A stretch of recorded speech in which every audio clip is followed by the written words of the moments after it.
আসসালামু আলাইকুম। আজকে রঞ্জু ভাই খুব সুন্দর একটা গল্প আপনাদেরকে শোনাবে, একদম বাস্তব।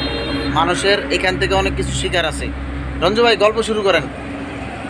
গল্পটা হলো এই যে বিদেশেতে মোরা ভালো কল্যাণারি জাত, আর খালি পায়ে হাঁটা ভালো কষা জুতা জাত। বলেন।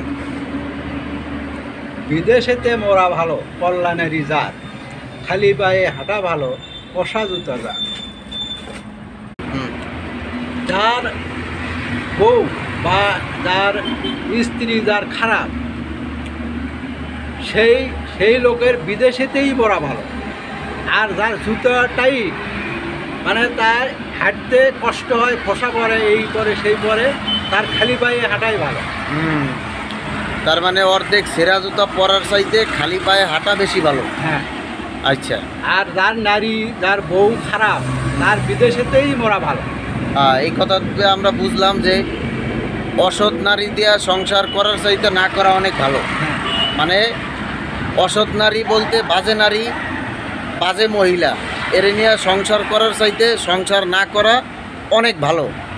আমরা আরও বিস্তারিত কিছু কথা রঞ্জু ভাইয়ের কাছ থেকে শুনবো, মূল্যবান কথা। বলেন ভাই, কি বলবো? আরও মূল্যবান কিছু বলেন। হলো আপনার আর হচ্ছে আপনার ওই পাগলা বাবুর্চির ঘটনাটা বলেন, দর্শকরা শুনবে। পাগলা বাবুর্চির ঘটনা। আমি ধরেন গেটের চাকরি করি, গেটটা খোলা, এতটুকু খোলা আছে। এই গেটটা। আমি গেটের কাছে দাঁড়িয়ে আছি অন্য দিক হয়ে। এখন উনি সাহেব এসে গেটটা আর একটু খুলতেই পারত, তা না করে উনি এসে মনে করেন যে গেটে এই যে কলিং বেলটা বাজায় দিল। কলিং বেল আছে, বেল টিপতেছে, মানে উনি গেটটা খুলবে না।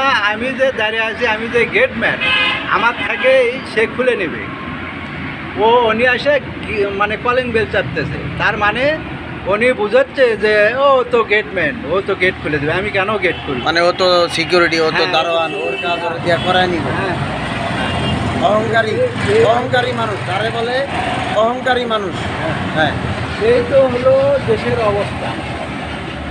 মানে আমরা বুঝলাম যে অহংকারী মানুষ অন্যের সুখ শান্তি নিয়ে সন্তুষ্ট না, তার মধ্যে অহংকার সবসময় কি বিরাজমান, সবসময় অহংকার বিরাজ করে, অহংকারের সাথেই সে জীবনযাপন করে।